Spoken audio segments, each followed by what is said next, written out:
Salam and peace. This is Imam Malik Mujahid, and you're watching us on Galaxy 19 satellite, as well as Amazon Fire TV, Roku, and YouTube, and many places, along with Muslim Network.tv, our own website. Pretty soon we'll be on Apple TV as well. Well, just a couple of days before the Independence Day, and also in the pandemic, and in the midst of a major movement questioning our nation on our sincerity to diversity and equality of all human beings.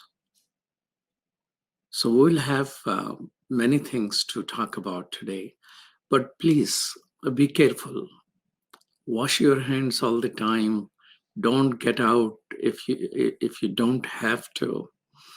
Question yourself, do I really need to get out? Maintain physical distance and have masks. 50,000 people yesterday have become sick because of the pandemic. This has never happened since it started more than 3 months ago. So our curve is not downward, it is upward. So be very careful. And as we are approaching this, I have 3 of my close ones who have left this world because of pandemic. And one of them was Zaman Siddiqui, who is a father who raised a beautiful daughter who is the content manager of Sound Vision because of the pandemic. So please be careful and follow scientists, not the politician who are saying summer will be okay and there's no need for mask and all that. Listen to scientists. They will help us, not as much as politicians. And the 4th of July is coming in the midst of a major movement across the country. Yes, demonstrations are not as many, but the memory which sits in our heart of Brother Floyd's life taken, in a brutal manner it was taken, is with us. So movement is still on. And I cannot think of anyone to remember at this moment than Frederick Douglass. He was a former slave and a national leader, a writer, and a speaker of the abolitionist movement. He spoke on July 5th, 1852, 10, 12 years before the whole slavery formally was amended in the Constitution and stopped. And he says, what to the American slave is your 4th of July? I answer, a day that revealed to him more than any other days in the year the gross injustice and cruelty to which he is the constant victim. It's a speech which you need to read or watch its performance. It's part of our history. But he ends saying, allow me to say in conclusion, notwithstanding the dark picture I have this day presented of the state of the nation, I do not despair of this country. There are forces in operation which must inevitably work the downfall of slavery. The arm of the Lord is not shortened, and the doom of slavery is certain. I therefore leave off where I began, with hope. Friends, young Black people have exploded in rebellion over the killing of George Floyd.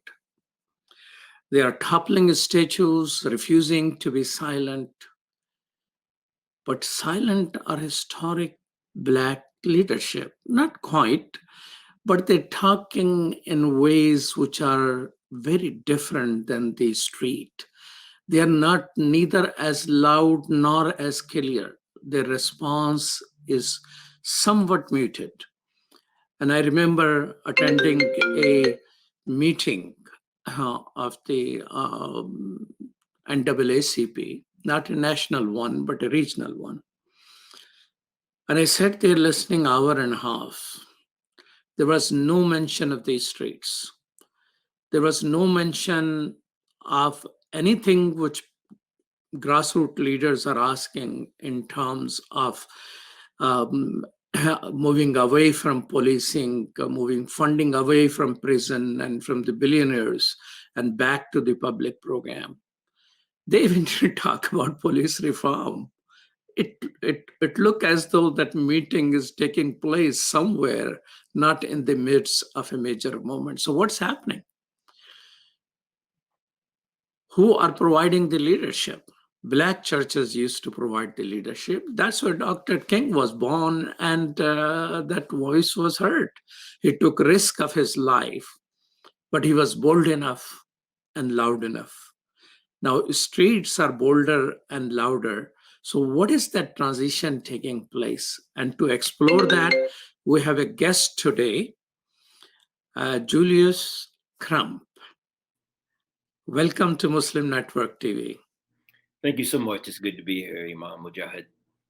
Julius Crump is an adjunct faculty member at Lake Forest College. He has published articles on cultural studies, Black theology, Richard Rorty and Martin Buber. While earning a PhD from the University of Chicago, he co-edited African American Theological Ethics. Well, thank you so much for sparing time for us. Sure, no, I'm glad to be here. I look forward to this rich dialogue with you. Okay. Well, I don't know about richness from my side, but I certainly hope it you will enrich us. Thank you so much. You know, in past era, I mean, Black church and its leadership has led the country, whether it's Civil Rights Act of 1964, Voting Rights Act of 65, or Fair Housing Act of 1968. But then we see Black Caucus collaborating about that criminal justice reform. We would send more Blacks to prison. I mean, a huge system came into being through that. So instead of, and then we see current rise and disconnect. So let's talk first the glorious history of Black church, which contributed in organizing not only churches, but people on the streets and raising a voice which was not compromising. And of course, our brothers Malcolm X and Muhammad Ali also contributed to those struggles. But share with us the history of the Black church. It's a great question. There's a few different ways to address it. The Black church, as we typically understand it, is a designation that is given to churches that have served the needs of primarily African-American worshipers. And so this starts whenever Richard Allen ends up walking out of St. George's Episcopal Church in the late 1700s, so the late 18th century. He walks out of church because he is attempting to pray in the front of the church, and this is a mixed congregation church, and some of the other parishioners come in and they tell him that you all need to go to the balcony. As African Americans, you all are not permitted to pray in the front of the church. And so in protest, Richard Allen just walks out of the church, and Richard Allen ends up starting what we now know as the African Methodist Episcopal Church. And so as an institution, this is when the church first starts. There's another figure who's really important here, Absalom Jones. And he's an important figure, but in the history books, the one that's usually mentioned is Richard Allen. And so as an institution, this is when what we now know of as the Black church ends up starting. And so what's important here, Imam, is that it starts as a form of protest. And the protest is against an understanding of Christianity, right, that relegates African Americans, right, to a substandard understanding of who they are, not only socially, right, but in the eyes of God, our Christian God. And so when we think about the Black church, we often refer back to that moment, and we think that almost every important thing that the Black church does as an institution is a form of protest. But that's not necessarily the way in which Black churches function historically. There certainly have been moments of protest throughout the history of the Black church as an institution, but more often than not, Black churches exist and existed certainly in the 1800s and the 1900s as a form of survival. And as you mentioned, before slaves were free, right, there was such a thing as the Black church. So let's just say for about a 50 to 60 year period, all the Black church really could do was gather to worship institutionally in forms that allowed them to promote celebration and promote hope, and hope that a better day was coming. And there's a few ways in which they did this. They interpreted the Hebrew Bible primarily differently than it had been interpreted. So they looked at the book of Exodus and they said, hey, we see God having chosen a people, right, to be led out of slavery and out of bondage. So they focus more on Exodus. But when we look at the Christian scriptures, they focus more on Luke chapter 4. And this is a passage that is attributed to Luke, who's supposed to be a physician. And Luke tells a story about Jesus being concerned about the whole person, right? So not just somebody's soul, but the life they live, right? That's not reducible to their interior self. And so Black churches were really, really keen on survival, elevation to a degree. And so the persons who were in church, oftentimes they would benefit from a lot of the programs that the churches could provide. And we can talk more about those. That's the genesis of the Black church, and just giving a quick sketch of what happens from the Genesis to about 1865 when the 13th Amendment is ratified. So Black church, you're saying, was mostly a mechanism of survival, which is, of course, is a essential human need. Sure. But in some way, it was born in the later period as a form of protest, that I am not willing to sit where you ask me to sit. I need to be part of the whole. Right. And so they wanted to be included, right? And so although a lot of African Americans could not read, right, at this point, a lot of times they were prevented from reading. Those who could read are reading, right, the Hebrew Bible and the Christian scriptures and saying, well, what we're being taught about ourselves, I don't see that reflected in the Bible, right, that I'm reading. And so these overwhelmingly were usually men, right? So men are interpreting the scriptures differently than what's being preached to them by white ministers. Now, that's what you mentioned the white ministers. So help us understand. There must be, in silent or in secrecy, there will be Black ministers probably who are interpreting those things, although they do not have the formal ordination and formal buildings and all that. Could you dwell a little bit on that aspect? Yeah, so whenever Richard Allen walks out of St. George's Episcopal Church, he is keen on creating an institution. So before Richard Allen walks out of St. George's Episcopal, African Americans worshiped in secret. So they did worship in secret. And the word that Albert Raboteau uses in slave religion is, right, the invisible institution. And so this is a very, very well-known book, very well-regarded book, and he calls it the invisible institution. And so slaves worshipped in hush arbors. And so one of the things they would do is they would go out into to the forest and they would worship. And the style of worship that they engaged in, as you've probably surmised by looking at a Black church service, was very vibrant, right? It's very embodied, and it's quite frankly different than what was going on, right, on Sunday morning. So a lot of times on Sunday evenings, they would go into the hush arbors, and they would worship God in the way that was in keeping with how they understood themselves, shall we say, as Africans. By this point, many of them had been on American soil for quite a while, but there were certainly residues and carryover from their African, their having been African. And so the ways in which they worshiped in secrecy, as you mentioned, were really, really important. And they were really invigorated and given a sense of hope that what they had to endure, right, from Monday to Saturday could in fact change. And somebody like Frederick Douglass, who you mentioned, he was a catalyst in conveying more so to white abolitionists that how I think about my faith is quite different than how it had been presented to me.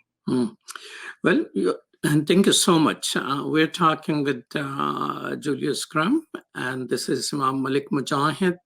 You're watching Muslim Network TV, and we'll be right back after these messages.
Assalamu alaikum everyone, it's your brother Zain Beaker from South Africa.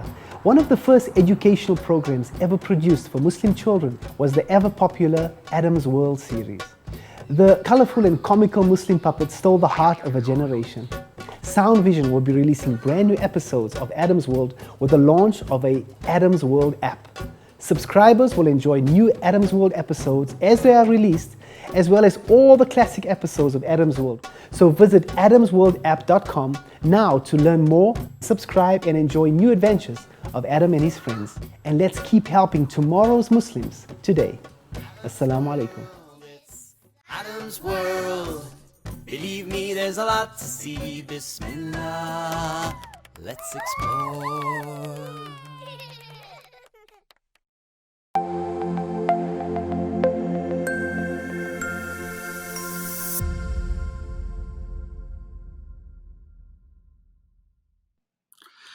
Welcome back to Muslim Network TV. This is Imam Malik Mujahid. I'm talking with Julius Crum.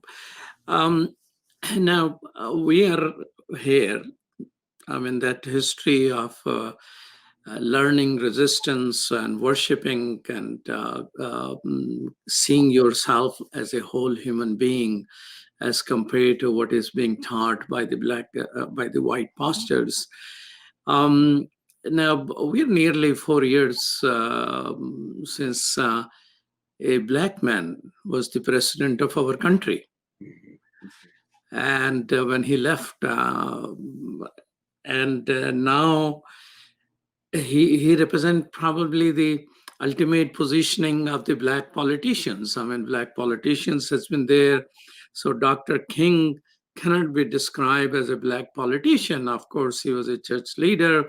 He became conscious of the country and all that. And then there are congresspersons and some senators, and then there is a president. Of course, he was born in Kenya and it doesn't show his birth certificate, and he's a secret Muslim. Leaving that aside, after achieving all of that, now we're back on the streets. So tell me about the black politician as a set of people who are helping? Are they leaders of what is going on at this moment? Well, Black politicians are elected officials, and to be elected, you have to have a consensus based on whatever district you're in. And so in 1965, there were about 200 elected Black officials in America. As of 2000, there were around 8,000. And so we see Black activism moving from protest to politics. Right? This is not a phrase that I've coined. Bayard Rustin has a well-known essay, in fact, titled that.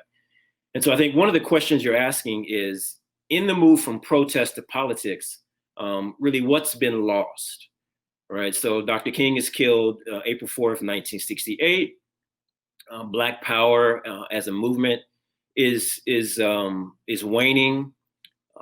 Its influence is lessening. In point of fact, Bobby Rush, he was a Black Panther. He's a politician now, right, on the South Side of Chicago.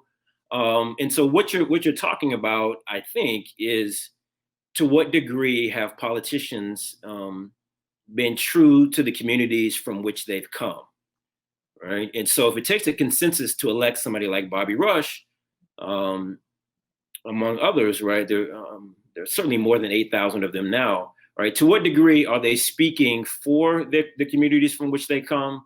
And to what degree are they addressing the needs of those who are not elite and privileged, like quite a few of them? Let me, before you continue with your thoughtful answer, let me add a couple of more elements to this.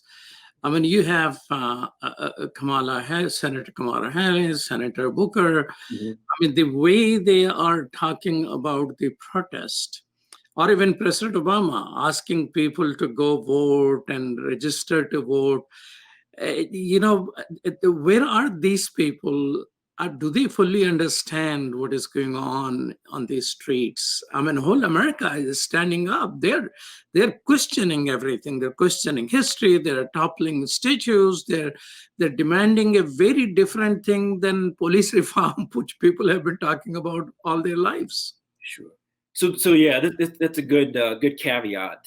What I would say there, what I would say about that is leadership, African-American leaders, a lot of younger African-Americans and quite frankly, younger Americans, they've been disappointed in people who have either been designated leaders or people who have anointed themselves as leaders. I'll try to refrain from mentioning specific names here. But a lot of younger African Americans in particular, they've just been really disappointed.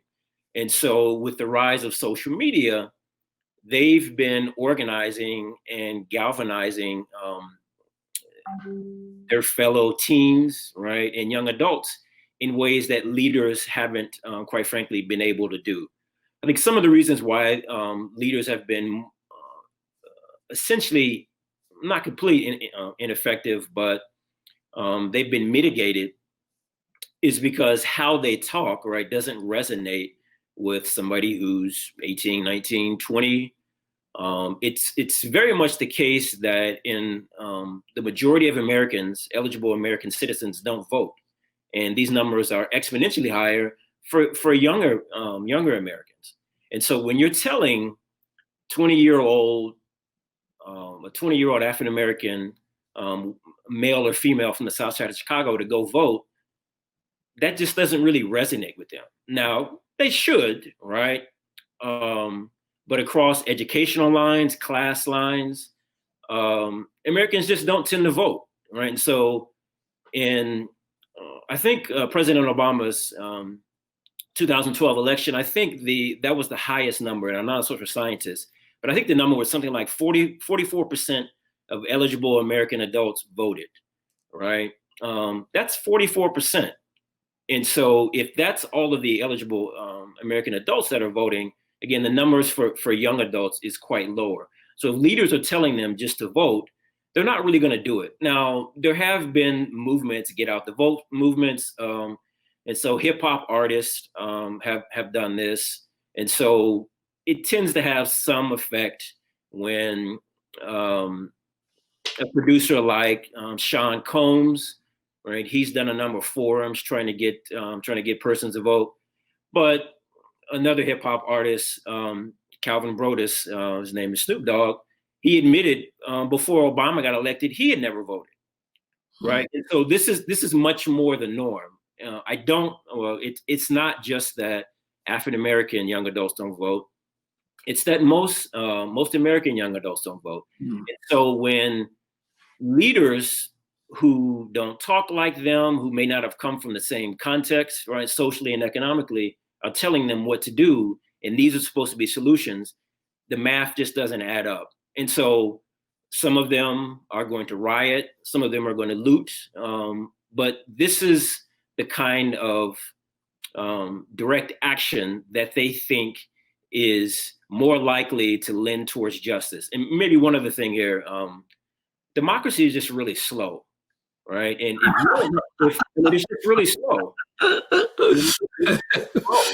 And if you don't have anything to eat, you don't want to wait on a bill to be passed that's going to end up being appealed, and it's got to make it all the way to the Supreme Court. This takes a long time. And if you're hungry, you want that need addressed now. And this is where associations, right, religious and otherwise, and community voluntary associations are really, really important for Black communities. So churches provide mosques, right? They provide all kinds of programs and quite frankly, food. I mean, people are hungry, people need money. So this is where these institutions that are endemic and really important to the Black community, this is where they can contribute, because young adults, they don't want to hear from these leaders really anymore. They just really don't. And so this is why I think you don't see a lot of African-American leaders really saying a lot, because the streets are talking. And this is a kind of colloquial way of saying the streets are talking. We don't need you all to talk for us. The streets are really talking now. So you think there is some thoughtfulness to to giving a space to streets instead of imposing anything on them? Yeah, no, there's more thought than we realize.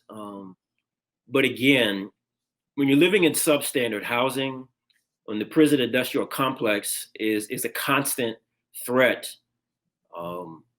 your thoughts, right, are going to be not on delaying gratification, right, or what might happen as a result of this bill that was proposed in the House, right? You're thinking about how can my needs be addressed right now, and this is unfortunate, right? Because kind of getting back to something you mentioned, President Obama was elected in 2008, and the gap between those who have and those who have not did not improve for African Americans.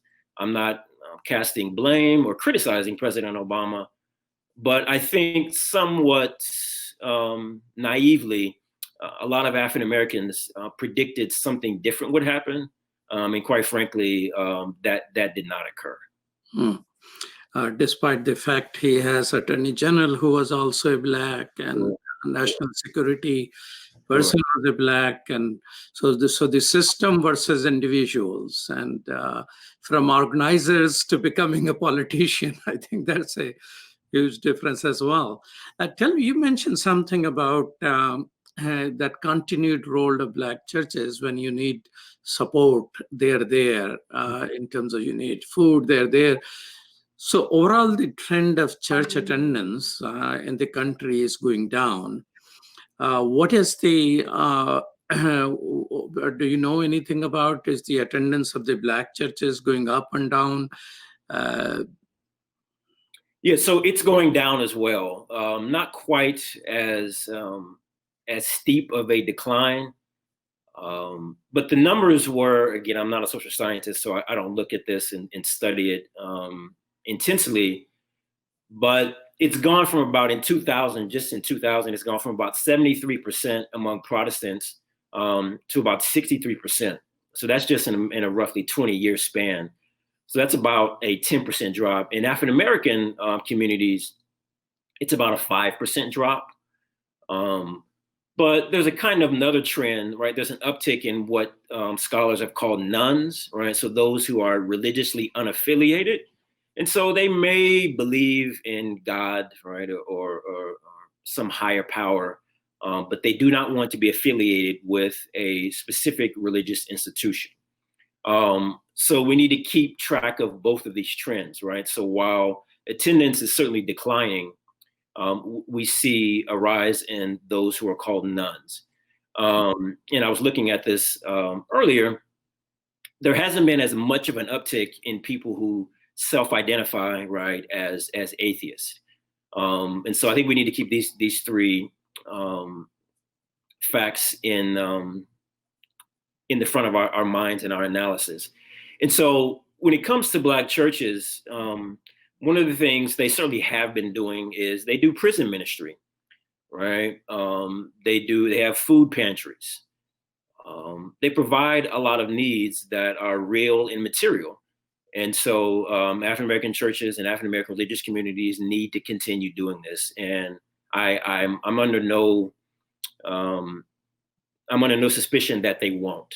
I think what the streets have been saying is, right, let me just say this as I would if I were talking to one of my buddies. In the poorest of Black communities, there's a liquor store and a church on every corner, right? If that's true, and I was born and raised in a church, that's true in communities that are very impoverished and disadvantaged. Well, I live in 95% Black community, and I can tell you that's true also. It's true, right? And so activists are saying if this is the kind of community that these particular institutions, these churches gets us, then either you all are ineffective or you all just don't know what you're doing. And so you all need to step aside and let us deal with addressing system structures, right, and engaging in politics.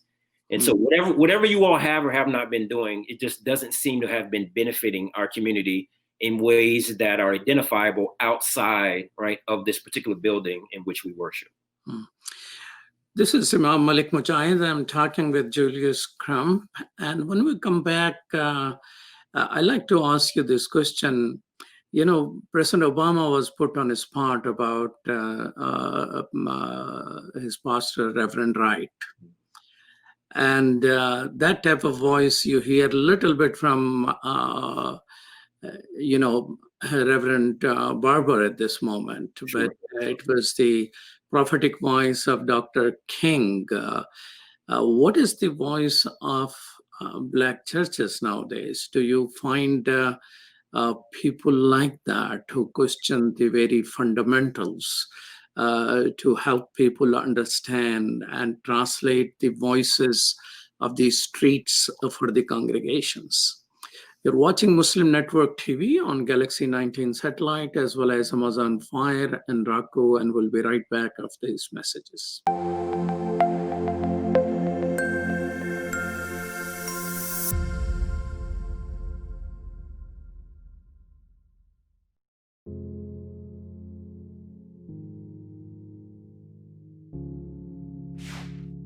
We are Justice for All. Headquartered in the heart of downtown Chicago, Justice for All is a global humanitarian initiative dedicated to raising awareness for human rights concerns impacting vulnerable minority groups. We promote policies that protect religious freedom, address the root causes of mass displacement, and recognize the plight of refugees and forced migrants. Our diverse team of staff and volunteers, led by Imam Malik Mujahid, work tirelessly to help Justice for All achieve their goals. Past campaigns covered a wide range of humanitarian concerns. Through Bosnia Task Force, imams and leaders of Chicago's Muslim community worked to ensure Bosnia became a top national issue. This led to life-saving American policies in Bosnia. A key accomplishment was helping to get rape declared a war crime. Initiatives also included Kosovo Task Force, Central African Republic Task Force, and Flint Coalition, which brought awareness to the water crisis affecting the people of Flint, Michigan. Highlights of our work include supporting Black Lives Matter,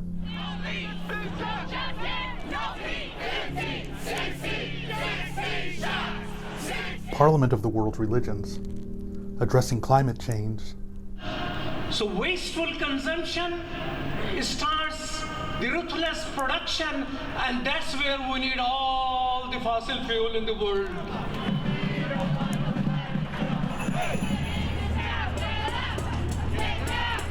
And prominent media exposure. This is Imam Malik Mujahid, President of Justice for All. And I'm the Director of Outreach for Justice for All. And that's why we need to go back to what worked. Today we're demanding an apology from the CEO of Costco. The Chinese crackdown on Uyghurs and other Turkic people has only gotten worse. Current programs such as Burma Task Force advocate for the rights of Rohingya refugees in Bangladesh, internally displaced populations, and all those denied freedom of movement and at risk of starvation. Through this, we mobilized thousands of calls to elected representatives. This paved the way for the U.S. to increase funding for Rohingya refugees from $30 million to over $600 million. 2 of our documentaries were featured on international news outlets. The Rohingya People, A Slow-Burning Genocide on BBC World News, and Rohingya Refugees Tell of Massacre was featured on CNN. We've organized rallies, UN mission visits, expanded presentations on campuses, promoted research and report writing, outreach to think tanks, media, and other influencers. Faith Coalition educates about the Rohingya genocide and crimes against humanity faced by ethnic groups in Burma. We've traveled to refugee camps, convened a meeting of Karen, Kachin, and Rohingya leaders, both to encourage cooperation and to guide them in congressional outreach.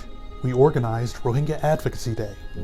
This led to over 100 participants visiting the offices of 60 U.S. senators and congressional representatives. Free Kashmir advocates for the people of Kashmir. Long-term goals include the call for self-determination, the end of the Indian military's occupation of the territory, and raising awareness of Kashmiri issues among the American people. After the August 5th reinvasion of Kashmir, we organized national protests in front of various Indian government buildings, partnered with Stand With Kashmir, and launched a petition condemning the Gates Foundation's decision to present Prime Minister Modi a humanitarian award. Save Uyghur informs Muslims and neighbors of other faiths about the ongoing cultural genocide of Uyghur Muslims and mobilizes public support. Our projects include boycotting Chinese products with our Fast from China campaign, pushing Bill S-178 in the Senate, and organizing a nationwide protest of Costco.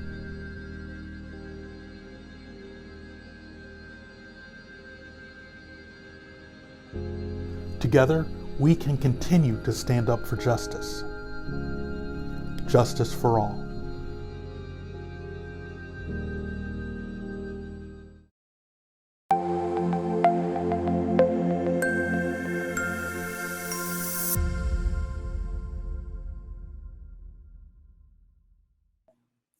Welcome back to Muslim Network TV. This is Imam Malik Mujahid. I'm talking with Julius Crump. Dr. King in 1967 Beyond Vietnam speech at Riverside Church in New York, he took a substantial risk in that speech. That was a very unique voice, and exactly 1 year from that, he was shot dead, actually on the anniversary. I don't know what people think, or there people have conspiracy theories about it, but it was exactly 1 year after that speech in which he talked about a bigger system and questioning and challenging that. He talks about the 3 evils. And he also, and I quote, he declared that, I quote, "The image of America will never again be the image of revolution, freedom, and democracy, but the image of violence and militarism." Do people in churches have the same voice Reverend Wright, which caused Obama some pain.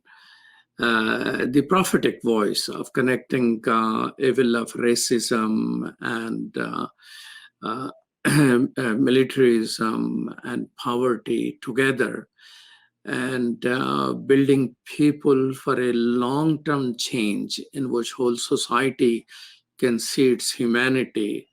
I mean, some good thing is happening. I mean, people marching, and some of the people who are marching, majority of those are not blacks. That is probably the first time in the history. So it seems as a people we are improving. But what is the voices, prophetic voices in the churches at this moment? So there certainly are some. Quite frankly, there are far more now, given the fact that it's somewhat fashionable, right, to be prophetic. But I'm old enough to remember when it was not fashionable to be prophetic in a way like Dr. Jeremiah Wright or even Dr. King. And to think about Dr. King, the largest Black Baptist convention, they did not support him. And so when Dr. King would travel around the country, a lot of Black churches would not allow him to speak in their pulpits. And so the Progressive National Baptist Convention was started as a result of the majority of Black churches not seeing his message as in keeping with how they understood the gospel. And so the prophetic voice in what we're calling the Black church has always been a minority voice. That's not to say that if any given event happens in a local community, a pastor would speak out about it. I mentioned my father. I mean, I've known several pastors, and usually what they speak out about is very local. And so if it's true that politics is local, I think it's certainly the case that pastors who are in communities that need their assistance, they will talk about issues that are relevant to their community. They're far less confident and courageous when speaking about the system as a whole. So there's been quite a bit less of that historically, and so we don't want to. I don't think we want to look at Dr. Jeremiah Wright as a complete aberration. But given the context in which he's in, the South Side of Chicago, dealing with disinvestment, underemployment, he's dealing with a lot of issues, and so given the kind of community that he's in, he feels empowered to talk about these issues. Another thing I want to bring up briefly is there's not necessarily a one-to-one correlation, but the degree to which a minister is educated, right, has a lot to do with what they are willing and, quite frankly, competent to address when it comes to systems. Mm-hmm.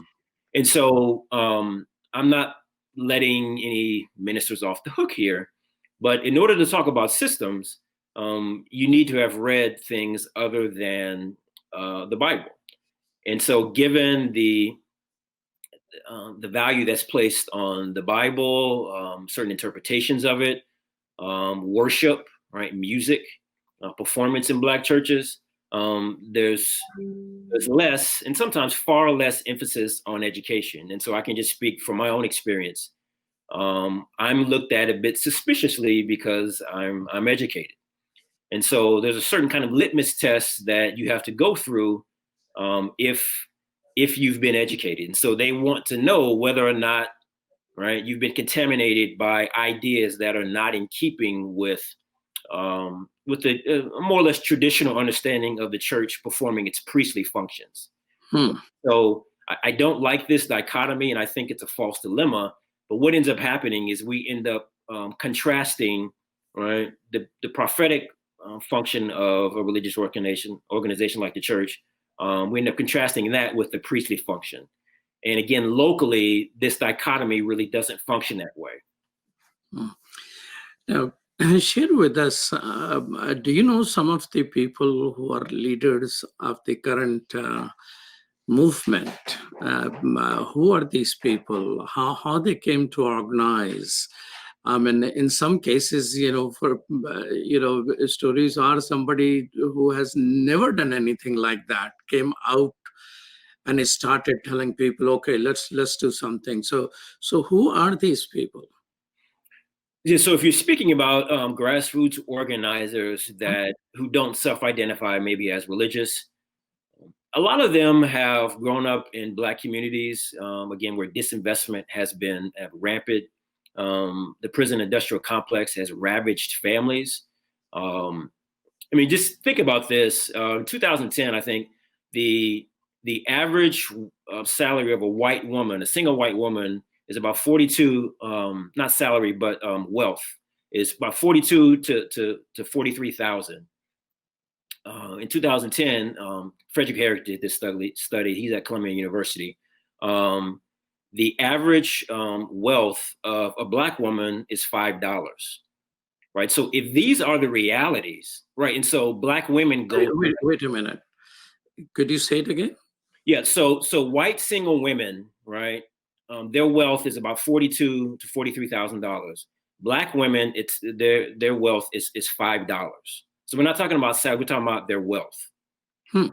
And so, and if Black women, and it's true, women in general go to churches more than men. The ratio is about 55 to 60 in historically white Protestant churches. But in African-American churches, it's anywhere from 65 to maybe 80% of the churches are women. Then if this is a reality, then the ways in which this particular issue needs to be addressed is going to be very pointed, and it's going to have to be very, very intense. And so if women are going, Minister Farrakhan has said this, and Malcolm X before him. If women are going to churches and they're going to church under the guise of male leadership, if this is what male leadership has gotten the Black community, then something again has gone wrong. And so the children, right, of women, the children of women who've been, quite frankly, raised by mostly women, they are not all that, they don't think church is all that important, right? They may be spiritual religious, but they don't think churches are that important. And so these are the people that are organizing. And so given the challenges that are faced by them, these are the people who are organizing. So for instance, the Black Lives Matter movement started in 2014 after Trayvon Martin is, after Zimmerman is acquitted, or he's not charged. One of them is three of them. One of them ends up creating a hashtag Black Lives Matter. And so they were just kind of fed up with the ways in which Black death is glamorized. And so these are the people who are organizing more often than not. You're watching Muslim Network TV. This is Imam Malik Mujahid. I'm talking with Julius Crump, and we'll be right back after these messages.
Assalamu alaikum!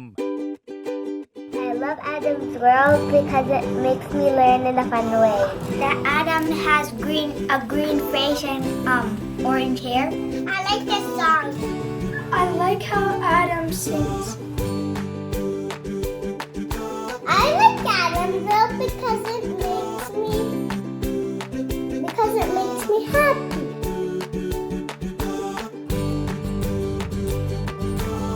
What? No.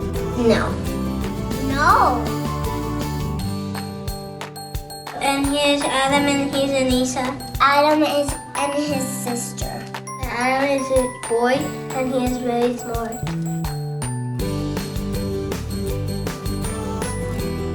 Download the new Adam's World app at adamsworldapp.com and let's help tomorrow's Muslims today.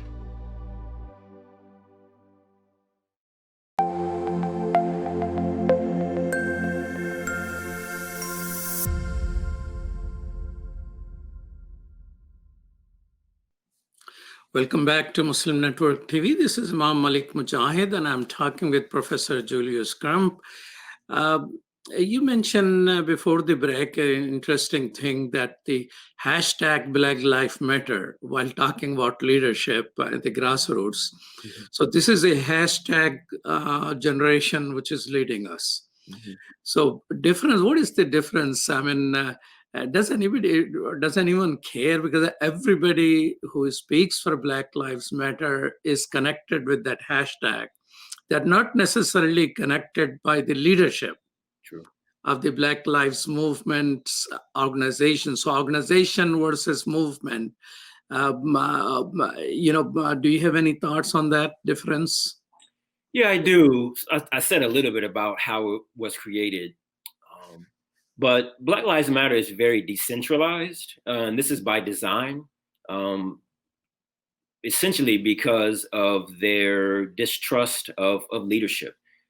And so the mantra really is, you need to lead yourself, right? You shouldn't, we need mentors to assist us, but we don't need racial spokespersons who are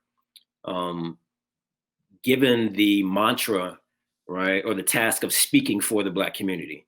And still to this day, these racial spokespersons, they tend to be male ministers, right? They tend to be male ministers. And so activists and grassroots organizers just saying, we don't need that and we don't want it. And so we're going to create an organization that's very decentralized. And so if you go to Black Lives Matter's website now, I didn't count exactly how many chapters they have. I think it was 38. But that really doesn't tell the whole story because, for instance, in Louisville, Kentucky, right, where Breonna Taylor was killed, they have what they call books and breakfast, right? So on the first Saturday of every month, you can come and get free books, right? And you can come and get breakfast. And so this is the chapter of Black Lives Matter in Louisville, Kentucky. And so this is the kind of work that they're doing, right? And so we don't necessarily have to pit or contrast, right, what churches are doing with Black Lives Matter, right? They end up trying to do some of the same, and in fact, doing some of the same work. The reasons why they do it, right, some may be more theological or spiritual, and some may just, in point of fact, be based on, right, needs that have to do with some of the figures that I mentioned, right? Socioeconomic concerns about their class status, their lack of education, and about their, quite frankly, their rage about the injustice of a system that certainly seems to function in ways that disadvantage people of color. You mentioned class. Tell me how class is playing a role in terms of grassroots organizing versus political leadership of the African American community. I'm not quite sure if Democratic Party is really happy with that or they're nervous about the whole thing. Yeah, good question. So you mentioned Reverend William Barber. So he has the Poor People's Campaign, right? And so it's interesting, right? He's a minister, certainly in the tradition of King. But he started right with Moral Mondays, right? And so he doesn't see right morality as something that's antithetical, right, or in contrast to an issue of class inequality, right? He sees these as joint, and so he talks about right a fairly well-known comment that King made, right, that budgets are moral documents, right? And so I'm sure you're familiar with that. And so this is essentially what motivates William Barber. And so at the national level, he has prominence at a national level. This is how this issue is trying to be addressed. But there has been far less of that in the so-called post-civil rights era. There's been far less emphasis on the issue of class differentiation. And the issue has really been more, how can we get more African Americans, right, into the middle class? And so it's interesting that in the post-civil rights era, let's just say the post-civil rights era begins in, let's just say maybe 72 or 73. While you have an expanding number of African Americans, right, who are moving into the middle class, right, the prison industrial complex is really exploding, right? And so you have these two trajectories that don't seem to be, to certain analysis, they don't really make a lot of sense. But this is in point of fact how the system seems to be tailored to exacerbate divisions in the Black community. And so a movement like Black Lives Matter, it's as much a class critique as it is an issue about racism. And you're definitely right. If you mention class, right, or inequality, a lot of the professional managerial class elites in the Democratic Party, they get a little nervous. You're certainly right about that. So that certainly is true. Do you think they will be able to take advantage of the streets, Democratic Party, that is? Well, given the amount of impact in a really short amount of time, given the amount of impact that organizers have been able to make in a really short amount of time, the Democratic Party is going to have to take notice. At the end of the day, democracy is not only slow, but the version of a democracy that America has, you need money to make it work.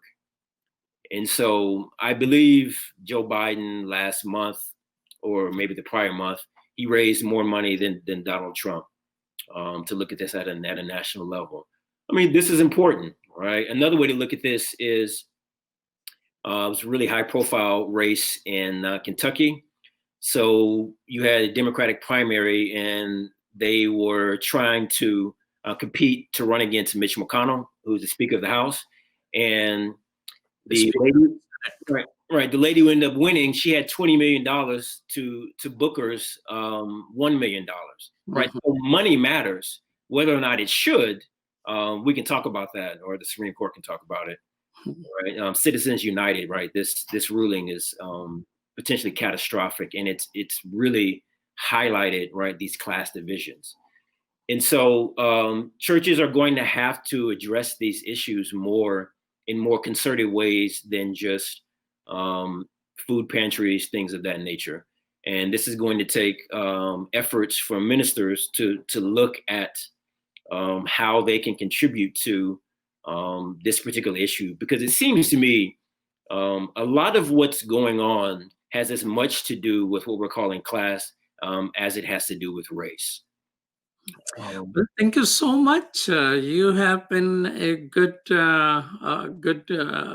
partner in conversation. I learned a great deal from you. I hope our audience at Muslim Network will benefit and will be better educated as a result. And I hope if some church leaders listen to this, they will be less suspicious of you.